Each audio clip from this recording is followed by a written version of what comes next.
सौभाग्यशाली तोता। बहुत समय पहले की बात है। एक छोटे से गांव के पास एक सुंदर जंगल था। उस जंगल में तरह तरह के पक्षी और जानवर रहते थे। उन्हीं पक्षियों में एक अनोखा तोता भी रहता था, जिसका नाम चिरकू था।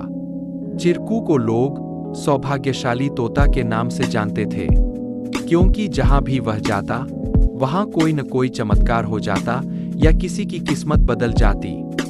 गांव के लोग मानते थे कि अगर चिरकू उनके घर आ जाए तो उनके जीवन में सुख और समृद्धि आ जाती है।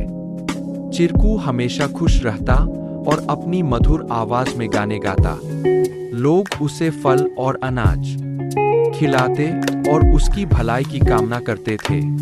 चिरकू भी गांव के लोगों से बहुत प्यार करता था और जहां भी जाता खुशियां बांटता। एक दिन गांव में एक गरीब किसान, जिसका नाम रघु था, बहुत परेशान था। उसकी फसलें बर्बाद हो गई थी और उसके पास खाने को भी कुछ नहीं था। वह दिन रात मेहनत करता, लेकिन किस्मत उसका साथ नहीं दे रही थी। एक दिन रघु ने गांव के लोगों से चिरकू के बारे में सुना और सोचा कि शायद यह सौभाग्यशाली तोता उसकी भी मदद कर सकता है। रघु ने तय किया कि वह चिरकू से मिलकर अपनी किस्मत बदलने की विनती करेगा। अगले दिन वह जंगल की ओर चल पड़ा और चिरकू को खोजने लगा। बहुत ढूंढने के बाद उसे चिरकू एक पेड़ की डाल पर बैठे हुए मिला। रघु ने बड़े ही आदर के साथ कहा। चिरकू ने रघु की बातें ध्यान से सुनी और उसकी आंखों में दया उमड़ आई। चिरकू ने अपनी चोंच में एक छोटी सी चमकती हुई पत्ती उठाई और रघु को देते हुए कहा, यह जादुई पत्ती है, इसे अपनी जेब में रख लो और जब तुम अपने खेत में काम करने जाओ तो यह पत्ती तुम्हारी किस्मत बदल देगी।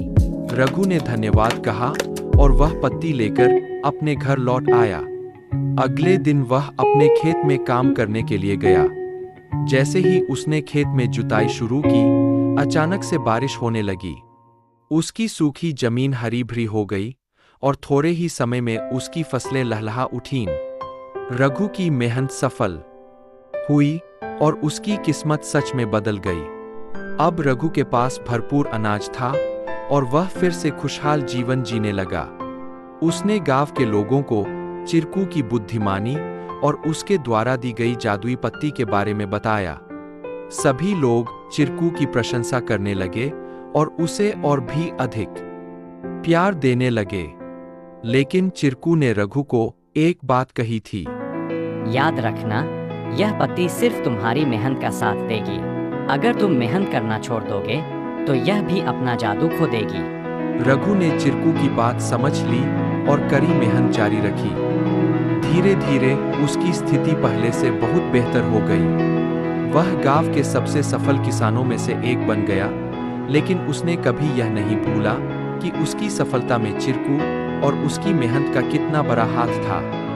कहानी से सीख। इस कहानी से हमें यह सीख मिलती है कि किस्मत भी उन्हीं का साथ देती है जो खुद मेहनत करते हैं।